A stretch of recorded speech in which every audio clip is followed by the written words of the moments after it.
Bismillahirrahmanirrahim. Assalamualaikum warahmatullahi wabarakatuh. Alhamdulillahirabbil alamin. Wa bihi nasta'in ala umuri dunya waddin. Wassalatu wassalamu ala asrofil anbiya'i wal mursalin Sayyidina Muhammadin wa ala alihi washabbihi ajma'in, amma ba'du. Yang saya hormati para Dewan Guru di SMKS Nurul Haramain Fujian Hafidhahumullah. Untuk kali ini saya akan sharing tentang perubahan kurikulum sekolah menuju kurikulum merdeka di SMKS Nurul Haramain Fujian. Pada dasarnya, kurikulum merdeka yang sudah ditetapkan oleh Dinas Pendidikan Indonesia adalah kurikulum yang berbasiskan pada siswa itu sendiri. Jadi kompetensi siswa, kemudian cara belajar siswa dan lain sebagainya menitik beratkan kepada kebutuhan apa yang dibutuhkan oleh si siswa itu sendiri. Di SMKS Nurul Haramain Fujian ataupun di sekolah menengah kejuruan memainkan peran penting dalam mempersiapkan generasi muda untuk menghadapi tantangan masa depan. Perubahan kurikulum sekolah yang mengarah pada kurikulum merdeka dapat membuka jalan bagi siswa SMK untuk mengembangkan keterampilan dan potensi mereka secara optimal. Jadi di SMK sekarang di kurikulum yang sudah kita jalankan, yaitu di K13, untuk tahun ini kita sudah mengalami perubahan menuju ke kurikulum merdeka. Maka dari itu kita harus menyambut atau menyongsong ini dengan banyak belajar kembali tentang apa itu kurikulum merdeka dan sebagainya. Sebenarnya untuk konsep kurikulum merdeka itu memang menitik beratkan kepada siswa. Selain itu juga konsep dasar dari kurikulum merdeka adalah yang pertama, fleksibilitas dari kurikulum merdeka, di mana memberikan keleluasaan bagi sekolah dan siswa untuk mengembangkan pembelajaran yang sesuai dengan kebutuhan dan minat dari siswa. Yang kedua adalah pengembangan potensi yang berfokus pada pemberdayaan potensi siswa, memungkinkan mereka untuk mengeksplorasi dan mengembangkan bakat serta kreativitas yang dimiliki oleh siswa. Yang terakhir adalah kolaborasi, di mana mendorong kerjasama antara sekolah dengan dunia industri dan juga masyarakat sekitar untuk menciptakan pembelajaran yang relevan dan sesuai dengan kebutuhan dunia nyata.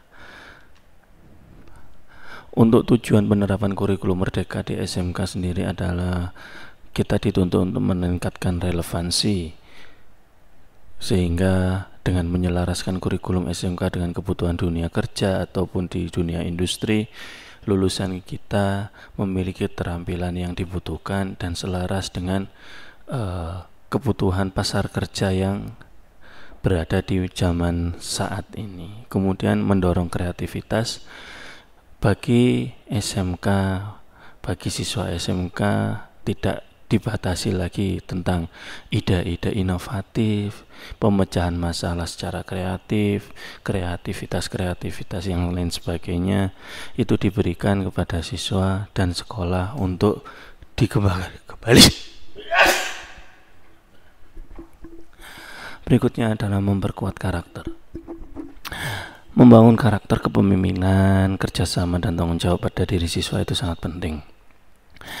Apalagi dengan era modern saat ini, di mana informasi yang cepat sekali terserap oleh siswa, dengan kurang kuatnya karakter, maka siswa akan terombang-ambing dan bingung dia mau kemana. Tetapi ketika kita memperkuat karakter siswa dengan adanya saling kerjasama, adanya kolaborasi, kreativitas, tanggung jawab pada siswa, itu akan membuat karakter mereka terbangun dan akan menjadi kuat. Kemudian sehingga saat mereka sudah memasuki di dunia industri atau dunia kerja, ataupun mereka menjadi entrepreneur dan lain-lain sebagainya, mereka sudah siap dengan karakter mereka masing-masing. Manfaat kurikulum merdeka bagi siswa SMK. Yang pertama adalah keterampilan praktis, mendapatkan keterampilan yang dapat diaplikasikan langsung di dunia kerja dan sehingga akan meningkatkan daya saing lulusan SMK. Pengalaman yang nyata yang langsung mempunyai kesempatan untuk terjun langsung ke lapangan, mempraktekkan ilmu yang telah didapat di sekolah, di kelas maupun saat pembelajaran, akan dapat mengatasi tantangan dunia kerja. Kemudian mempersiapkan karir, memfasilitasi siswa SMK untuk menemukan minat dan bakat mereka pada bagian mana mereka bisa memperkuat skill mereka, mempersiapkan diri untuk karir masa depan mereka. Yang terakhir adalah pengembangan kepribadian, pembentukan karakter kepemimpinan, kemandirian, dan adaptabilitas. Ini sangat penting yang akan dibutuhkan di dunia kerja nantinya. Tantangan implementasi kurikulum merdeka di SMK yang pertama adalah tentang adaptasi guru-guru atau tenaga pengajar yang ada di SMK atau satuan pendidikan. Perubahan peran guru dari pengajar menjadi fasilitator dan mentor membutuhkan penyesuaian kompetensi. Ini sangat penting sekali, yang mana nantinya adalah tujuan dari kurikulum merdeka akan sangat-sangat terbantu sekali. Jadi kita harus banyak belajar kembali sebagai tenaga pengajar, bukan hanya yang awalnya kita menjadi fasilitator, kita sudah bisa jadi mentor maupun juga jadi coach ataupun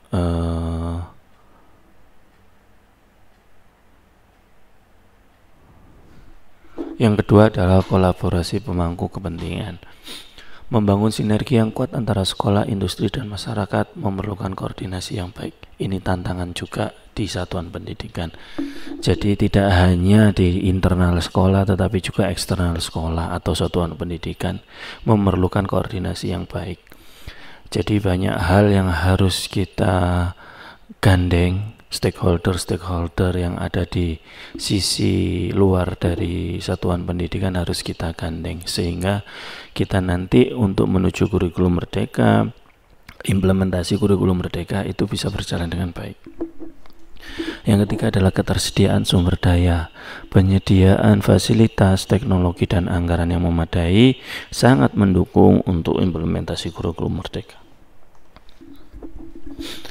Peran tenaga pengajar atau guru dalam penerapan kurikulum merdeka. Fasilitator sudah pasti, inovator, kolaborator, hingga mentor. Jadi sebagai mentor atau tenaga pendidik dapat membimbing siswa dalam mengembangkan potensi dan memecahkan masalah secara mandiri bagi siswa. Sebagai kolaborator, bekerja sama dengan dunia industri dan masyarakat untuk menciptakan pembelajaran yang relevan yang dibutuhkan saat ini atau pada zaman sekarang.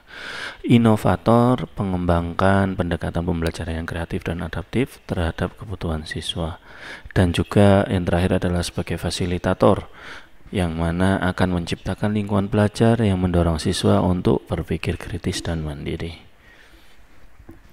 Dukungan pemerintah dan pemangku kepentingan dalam satuan pendidikan untuk kurikulum merdeka. Yang pasti adalah kebijakan. Pemerintah telah menetapkan kebijakan dan regulasi yang mendukung penuh untuk implementasi kurikulum merdeka di satuan pendidikan, baik di SMK maupun di yang lainnya. Pendanaan, alokasi anggaran atau dana BOS atau BOSP yang memadai untuk mengembangkan infrastruktur dan sumber daya pembelajaran, serta adanya kolaborasi antara pemangku kepentingan di dalam satuan pendidikan, termasuk juga di dunia industri yang saling bekerja sama dengan sekolah untuk menyediakan peluang praktek dan magang secara langsung bagi siswa.